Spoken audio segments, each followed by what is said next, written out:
उषा के 2 बेटे थे, ऋषभ और सुनील। ऋषभ उसका सौतेला बेटा था।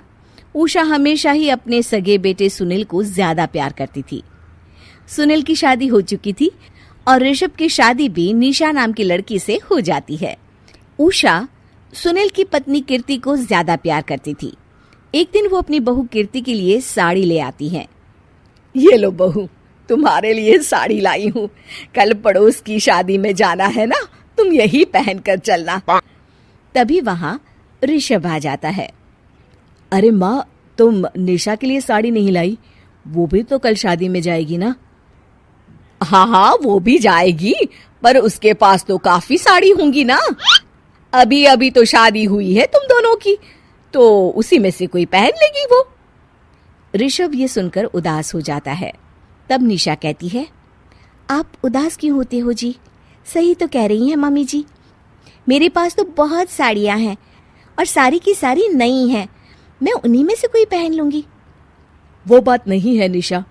माँ मेरे साथ तो सौतेला व्यवहार करती ही थी, पर मुझे लगता था कि मेरी पत्नी के साथ वो ऐसा कभी नहीं करेंगी, पर आज उन्होंने तुम्हारे साथ भी वैसा ही व्यवहार किया। ऋषभ उदास होकर अपने कमरे में चला जाता है। ऋषभ को उदास देखकर निशा को अपनी सास पर बहुत गुस्सा आता है। एक दिन उषा सुनील को कुछ पैसे दे रही होती है। ले बेटा सुनील, ये कुछ पैसे रख ले और बहू को कहीं घुमा लिया। जी मम्मी जी। सुनील वहां से चला जाता है।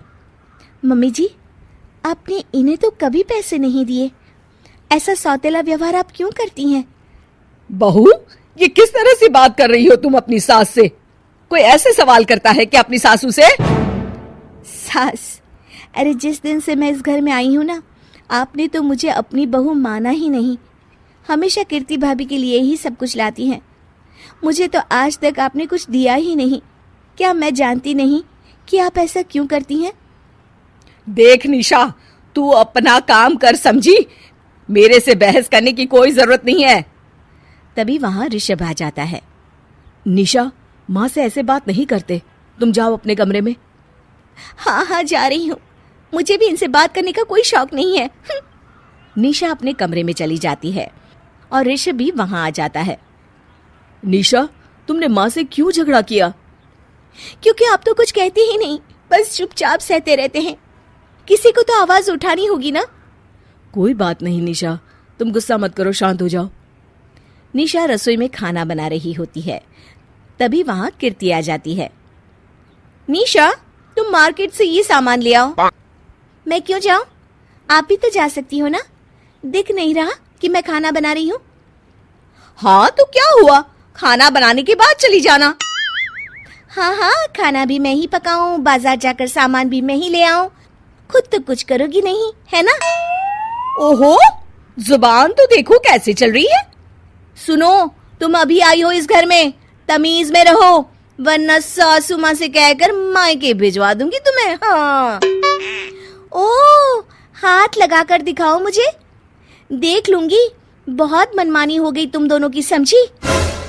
निशा लिस्ट कीर्ति के ऊपर फेंक देती है। कीर्ति निशा को मारने आती है तो निशा उसका हाथ मोड़ देती है। मर गई रे, छोड़ मेरा हाथ।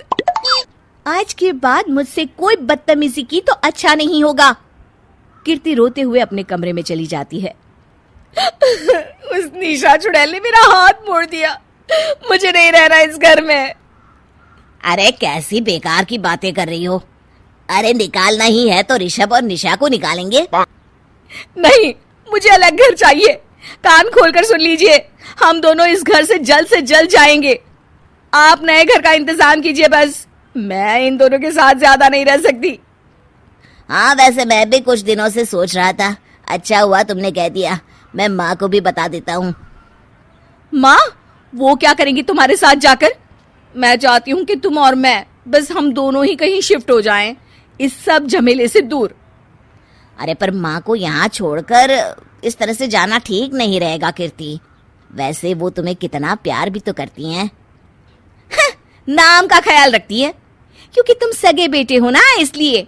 तुम अगर सौतेले होते तो मेरे साथ भी ऐसे ही सलूक करती जैसे अभी तुम्हारे सौतेले भाई और उसकी पत्नी से करती है।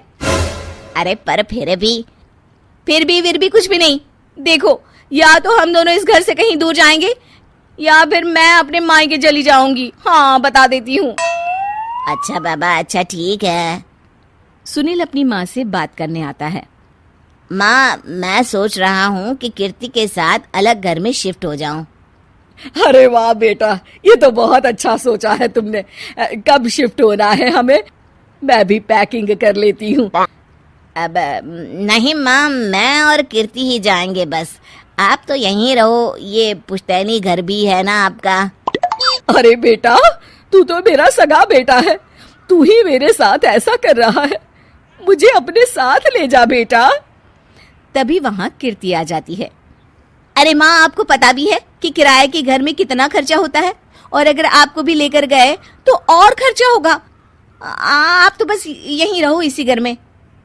कोई बात नहीं सुनील, तुम लोग चले जाओ, माँ यहीं रहेंगी हमारे साथ, हम माँ का ख्याल रखेंगे, तुम लोग अपनी गृहस्थी संभालो।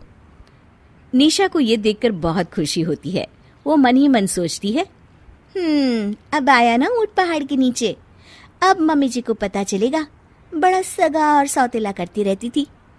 सगा बेटा तो जा रहा है छोड़कर, अब आएगी इन्हें अकल, और नहीं आई तो मैं अल्लाह कर रहूंगी।